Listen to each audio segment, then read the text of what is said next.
Movie के starting scene में हम दो भाइयों को देखते हैं, जिसमें बड़े भाई का नाम बिल होता है और वो अपने छोटे भाई को कागज की एक बोट बनाकर देता, क्योंकि बाहर बारिश आ रही थी। बिल का छोटा भाई उस बोट को लेकर बाहर बारिश में खेलने जाता है और तभी उस बच्चे की बोट पानी में बहते बहते एक सीवर में चली जाती है। और जब वो बच्चा अपनी बोट को ढूंढने के लिए उस सीवर के पास जाता है, तब हम फर्स्ट टाइम पेनीवाइज को वहाँ पर देखते हैं। पेनीवाइज उस बच्चे को उसकी बोट रिटर्न करने के बहाने उसे अपने पास बुलाता है और उसके पास आते ही वो उसका एक हाथ ही खा लेता है। इस इंसिडेंट के बाद उस बच्चे का कुछ भी पता नहीं चलता कि वो कहाँ गया है और सब लोग ये समझते हैं कि वो मिसिंग हो गया। इसके बाद हम एक लड़के माइक को देखते हैं, जो एक शीप हाउस में होता है और उसे कहा जाता है कि वो एक भेड़ को शूट करे, लेकिन वो ये नहीं कर पाता। लेकिन उसे ऐसा करना था क्योंकि ये उसका फैमिली बिजनेस था। फिर हम स्कूल में स्टूडेंट्स को देखते हैं और वहीं पर एक लड़की बेवरली को देखते हैं, जिसकी क्लास फेलो उसे काफी तंग करती है। सब बच्चे वेकेशन स्टार्ट होने की वजह से काफी एक्साइटेड होते हैं और वहीं पर हम एक लेडी को देखते हैं, जो अपनी मिसिंग बच्ची को वहाँ पर ढूंढने आई थी। वहाँ पर एक लड़का हेनरी भी था, जो नेचर वाइज काफी इल मैनर्ड था और वो बिल और उसके बाकी फ्रेंड्स को काफी तंग किया करता था। और वहीं पर हम बेवरली की बेस्ट फ्रेंड बेन को भी देखते हैं। वो दोनों आपस में काफी अच्छे फ्रेंड्स होते हैं। दूसरी तरफ बिल जब स्कूल से घर वापस आता है, तब उसके फादर उसे काफी डांटता, क्योंकि बिल समझता था कि उसका छोटा भाई अभी भी जिंदा है, जो सीवर में गिरकर वहाँ से गुजरकर उस जगह पर गिर गया होगा जहाँ पर उसका डेड एंड होता है। लेकिन उसके फादर उसे समझाते हैं कि वो मर चुका है और वो ये सब कुछ करना बंद कर दे, क्योंकि इससे उसकी मदर को काफी दुख होगा। माइक जब मीट डिलीवर कर रहा होता है, तब वहाँ पर उसे एक डोर मिलता है और उसके पीछे वो काफी अजीबोगरीब चीजें महसूस करता है। उस डोर के पीछे से काफी लोगों के शाउट करने की आवाजें आती है और बहुत से हाथ भी बाहर निकलते हैं। और फिर तभी अचानक से वो डोर खुद ब खुद ओपन हो जाता है और वहाँ पर माइक पेनीवाइज को देखता है। इतनी ही देर में हेनरी अपने फ्रेंड्स के साथ वहाँ पर आता है और माइक को टीज करके वहाँ से चला जाता है। बिल का एक फ्रेंड अपने फादर के ऑफिस में बुक रखने के लिए जाता है और वहाँ पर वो एक बहुत डरावनी औरत की पेंटिंग देखता है, जिससे वो अक्सर डर जाया करता है। उसे डराने वाला कोई और नहीं बल्कि पेनीवाइज था, जो सबको उनके डर से ही डराता था और उन चीजों से जिनसे वो डरते हैं। बिल अपने फ्रेंड्स को लेकर सीवर के डेड एंड की तरफ जा रहा होता है और बेन लाइब्रेरी में बैठकर पोएट्री लिखता है और साथ ही एक जगह डेयरी की हिस्ट्री भी पढ़ रहा होता है, जो असल में वही जगह थी। उस हिस्ट्री में उसे डेयरी में होने वाले सारे इंसिडेंट के बारे में इंफॉर्मेशन मिलती है और वो इंसिडेंट्स लोगों की डेथ के बारे में थे, यानी बहुत से लोगों की डेथ हो गई थी। और फिर बेन को ह्यूसिनेशन स्टार्ट हो जाती है और उसके साथ ये कोई और नहीं बल्कि पेनीवाइज ही कर रहा था। और बेन को वहाँ पर एक बैलून भी उड़ता हुआ नजर आता है, जो और किसी को नजर नहीं आ रहा होता। बेन जब उस बैलून के पीछे जाता है, तब उसे वहाँ पर बहुत सारे ईस्टर एग्स मिलते हैं और उन्हें फॉलो करते करते वो लाइब्रेरी तक पहुँच जाता है। और तभी एक आधा जला सर कटा इंसान बेन पर हमला करने के लिए उसकी तरफ बढ़ता है,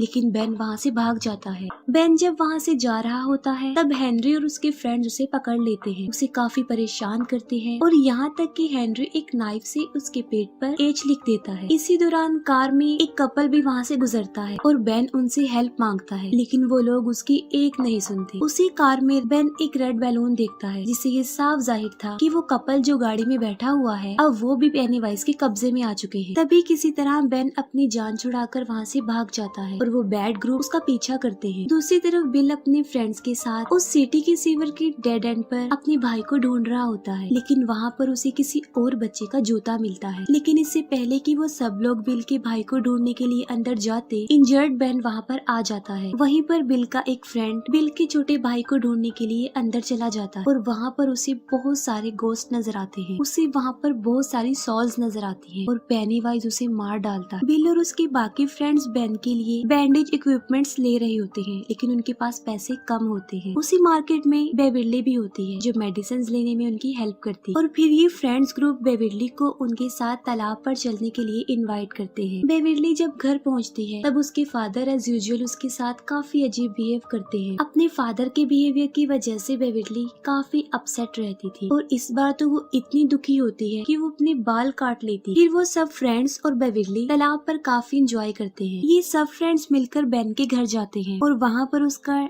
डेरी टाउन से रिलेटेड हिस्ट्री कलेक्शन देखते हैं। बेन उन्हें बताता है कि जो जो लोग इस सिटी में रहा करते थे एक एक करके वो वहाँ से गायब होते रहे। लेकिन अजीब बात तो ये है कि लोगों के गायब होने का कोई भी रीजन, उनकी डेड बॉडी या कोई भी निशान नहीं मिला। बस सिर्फ उस सिटी में ही एक कुएं के पास मरे हुए लोगों के कपड़े थे जो खून से भरे हुए थे।